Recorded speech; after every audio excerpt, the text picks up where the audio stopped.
Hello everyone. I know मैं late हो गई हूँ बहुत।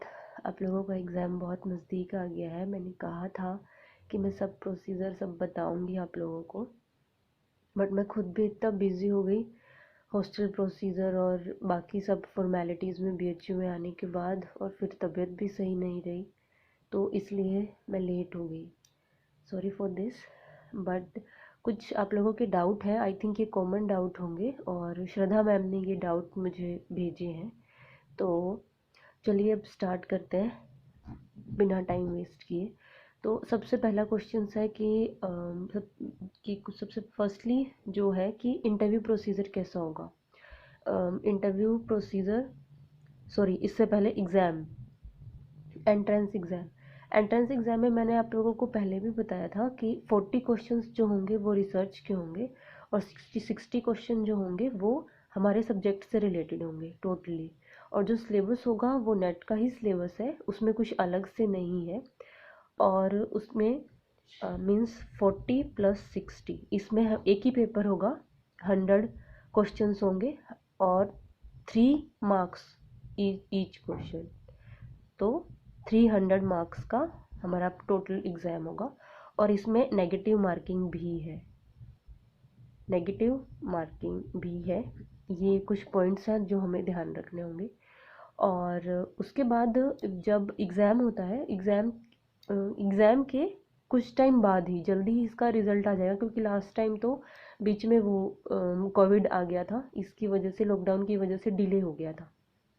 मेरा जो एंट्रेंस हुआ था वो मार्च में हुआ था, और उसके बाद जुलाई में एडमिशन हुआ था, मतलब जुलाई में रिज़ल्ट आया था। तो ये जो डिले की वजह थी वो लॉकडाउन था, अदरवाइज़ बहुत जल्दी आ जाता है, मतलब बहुत जल्दी इन द सेंस कि विद इन 1 मंथ हो जाएगा सब प्रोसीजर, अगर नॉर्मल सिचुएशन सब रहता है तो। और इंटरव्यू में 4-5 टीचर्स का पैनल होता है जो इंटरव्यू लेंगे। सॉरी। और इंटरव्यू प्रोसीजर आपके इंट्रोडक्शन से ही स्टार्ट होगा।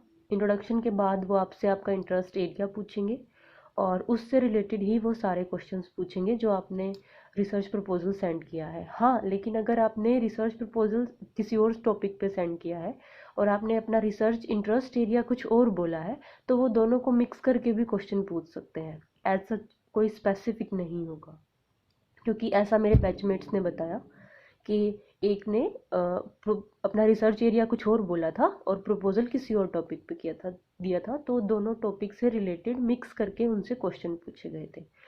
और 7-8 एवरेज रहेगा नंबर ऑफ क्वेश्चंस इंटरव्यू का। और फिर उसके बाद इंटरव्यू के बेस पे प्लस हमारी UG plus PG plus interview जो होगा उसके बेस पे, और फिर उसके बाद नेट, जेआरएफ, इनके बेस पे फाइनल रिजल्ट निकलता है। और मेरिट लिस्ट जो निकलती है वो कॉन्फिडेंशियल मतलब जो मार्क्स होते हैं वो कॉन्फिडेंशियल होते हैं, सिर्फ हमें लिस्ट पता चलती है। और लिस्ट भी एज सच हमें कैसे पता चलेगी, जो स्टूडेंट पोर्टल है जहाँ पे आप सब ने अपना अकाउंट क्रिएट किया है, वहीं पे जब रिजल्ट आएगा तो फीस के लिए ऑप्शन आ जाएगा कि जिस स्टूडेंट का एडमिशन होगा उसका फीस के लिए एडमिशन आ जाएगा, ऑप्शन आ जाएगा। वो फीस एनुअल है 4000 समथिंग, और वो विद इन 10 डेज हमें सबमिट करवानी होती है अगर एडमिशन प्रोसीजर हमें कंटिन्यू करना है तो ये सब कुछ होता है। और रिसर्च प्रपोजल, इसके बारे में नेक्स्ट वीडियो में बताते हैं, वो थोड़ा सा लंबा प्रोसीजर है। एडमिशन टाइम के लिए मैंने बता ही दिया है, अगर लॉकडाउन रहा था लास्ट 2 ईयर से तो लंबा प्रोसीजर चलता है, काफ़ी टाइम लग जाता है। बट इस बार अगर सब कुछ सही है तो आई थिंक मेरे अकॉर्डिंग विद इन 1 मंथ हो जाना चाहिए एडमिशन प्रोसीजर कंप्लीट। उसके बाद एक्सपेंडिचर मैंने बताया 4000 समथिंग एनुअल फीस है ये हमारी। और उसके कोर्स वर्क जो ड्यूरेशन है हमारे पास, हाँ सॉरी, एक्सपेंडिचर 4000 समथिंग है, बट अगर हम हॉस्टल लेते हैं तो हॉस्टल में 1100 और 1200 6 मंथ है, फॉर 6 मंथ। चार्जेस हैं, प्लस 125 रुपीज़ फूड का है डेली चार्ज, मील का डेली चार्ज 125 रुपीज़। और ये वहाँ के चार्जेस हैं हॉस्टल के 6 मंथ्स के चार्जेस हैं, तो ये एक्सपेंडिचर रहता है।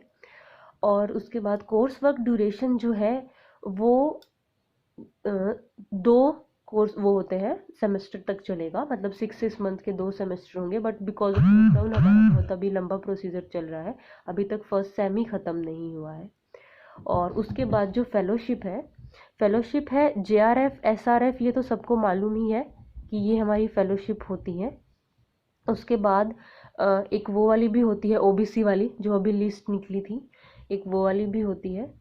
उसके बाद एक होती है जो एक यूनिवर्सिटी जो देती है, जिसको यहाँ पे नॉन नेट फेलोशिप बोलते हैं, नॉन नेट फेलोशिप बोलते हैं। इस वाली फेलोशिप में 8K पर मंथ और 10K एनुअल मिलता है। 10K किस लिए एनुअल मिलता है? ये जो हमारे स्टेशनरी वगैरह पे या बुक्स वगैरह पे जो हमारा एक्सपेंडिचर होता है, तो ये उसके लिए एनुअली मिलता है 10K, और 8K पर मंथ मिलता है। अभी जो जैसे मेरे पास JRF नहीं है, तो अभी मैं इसी वाली नॉन नेट वाली फेलोशिप वाली कैटेगरी में हूँ, और 8K पर मंथ के अकॉर्डिंग मुझे फेलोशिप मिलेगी जब भी मिलेगी, बट अभी मिली नहीं है। ये काफ़ी, इसका प्रोसीजर जो है वो काफ़ी लेट होता है, मतलब इसमें टाइम लग जाता है। और JRF SRF और बाकी जो फेलोशिप है वो 2 और 3 मंथ्स के बाद स्टार्ट हो जाती है। इनमें ज़्यादा लंबा प्रोसीजर नहीं लगता होता है, बट इसमें टाइम लगता है। जो यूनिवर्सिटी हमें फेलोशिप देती है, इसमें थोड़ा इंटरनल प्रोसेस में काफ़ी टाइम लग जाता है। तो आई थिंक ये कुछ डाउट्स हैं जो आप लोगों के क्लियर हुए होंगे। सिर्फ प्रपोज़ल के लिए, इसके लिए थोड़ा सा मुझे टाइम चाहिए, मैं इसके लिए आपको नेक्स्ट वीडियो में बताती हूँ। Okay, thank you so much. और अगर अभी भी प्रपोज़ल के अलावा बाकी और कोई अगर डाउट है तो आप ग्रुप में मुझसे पूछ सकते हैं। Thank you.